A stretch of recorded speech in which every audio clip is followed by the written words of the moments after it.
namsinduna thamba ngamdre maram aduna Rajkumari adubu matam khara pibinaba haijarami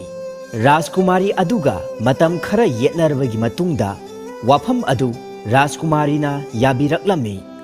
ingna tapna pukning changna Rajkumari gi asengba saktam adu lai oina yeklami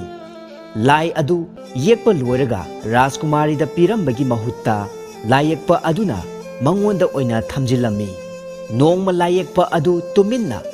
konunggi sahara adu thadokutuna chatkhirami asum lakpana lai yekpa adu laibak amada thunglare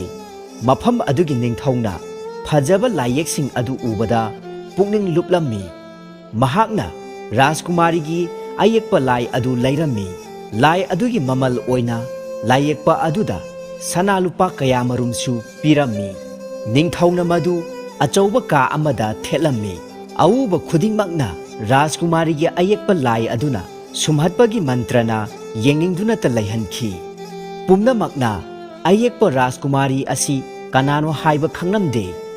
mahak kadaida leibage haibadsu kana amatana khangba ngamnamde ningthau adugi machanupa ama leirami sa tanba chatlubadagi halakpada ayekpa lai adubu uruba matamda mahak angau laichu khre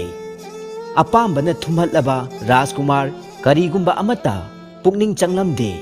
marup mapangdagi su tongana laikhre kanada su wa ngangde ahing nungthil ningba kairaba amagumna kada hiptuna lelami mahaki maksilaba maithong adu uraga ningthau awabana thumhatle numit kharani gi tungda wafam asi khanglaklabada ningthongna machagi khanbada yamna wajarami nakhoina ayekpa lai asibu yekhiba lai yekpa nupa adu mafam kadaida leibage mahakpu phangnanaba thirau maikai khudingda chaithokutuna thiyu mahakpu hek phangbaga konungsida purakadabani asumna ningthaugi yathang matung inna maikai kayada sandoktuna lai yekpa nupa adubu mari makhong thiba hauraklammi adubu kananasu khonggun liba phanglamde ui haibasu laikhidre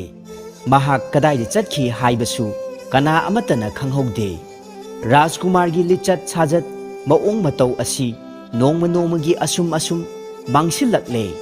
manakta miyoi amatana hekta changbasu yaramde matam aduda mahakna hektamak saujilaklami ahal oiraba ningthaugi mantri makok ningthaugi imunga chanajabani nongmadi Rajkumar aduna tumdana mangmangliba adudagi puthoknabani haiduna hotnarui maduda Rajkumar aduna